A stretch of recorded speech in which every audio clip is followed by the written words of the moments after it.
ये महज एक आंकड़ा नहीं है, ये वो सालाना ब्याज की राशि है जिसे भरने में मोदी सरकार जनता का पैसा बर्बाद कर रही है। क्या आपको पता है, जब भारत में कोई बच्चा पैदा होता है तो उस पर 1 लाख से ज्यादा रुपए का कर्ज अपने आप हो जाता है। दरअसल मोदी सरकार देश को कंगाल बनाने पर तुली हुई है। पीएम मोदी और उनकी नीतियों के चलते देश की अर्थव्यवस्था पंगु हो गई है। चलिए आपको समझाते हैं कि कैसे कथित विकास की बात कर मोदी सरकार देश को विनाश की ओर ले जा रही है। देश को आजाद हुए 76 साल हो गए हैं। शुरुआती 68 साल में देश के 14 प्रधानमंत्रियों ने कुल 55 लाख करोड़ रुपए का कर्ज लिया था। ये तब की बात थी जब देश गरीबी से जूझ रहा था, विभाजन का दर्द झेल रहा था, देश के पास सुई बनाने तक के संसाधन नहीं हुआ करते थे। इसके बाद आया साल 2014, पीएम बने नरेंद्र मोदी, जब देश हर तरह से संपन्न था। आईआईटी, आईआईएम खुल चुके थे, स्वास्थ्य सुविधाएं ठीक थी। पीएम बनने के महज 9 साल में मोदी ने कर्ज लेने का हर रिकॉर्ड तोड़ते हुए 155 लाख करोड़ का कर्ज ले लिया है।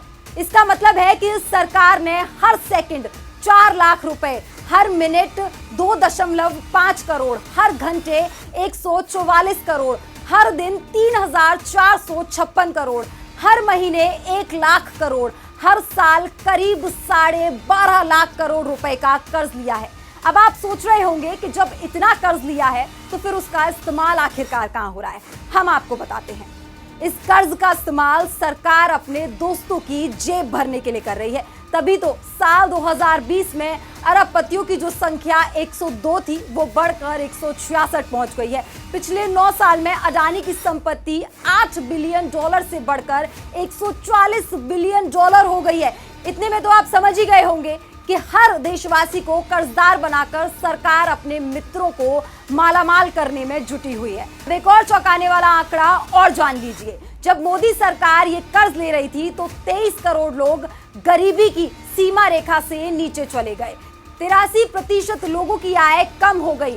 11,000 से ज्यादा एमएसएमई उद्योग बंद हो गए।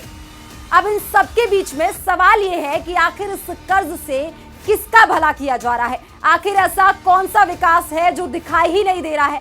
ऐसा कौन सा विकास है जो आम जनता का नहीं, सिर्फ पूंजीपति मित्रों का हो रहा है? मोदी जी कितना भी सच छुपा लीजिए, हम देश की जनता के लिए आवाज उठाते रहेंगे। आपके काले कारनामे देश के लोगों के सामने इसी तरीके से उजागर हम करते रहेंगे।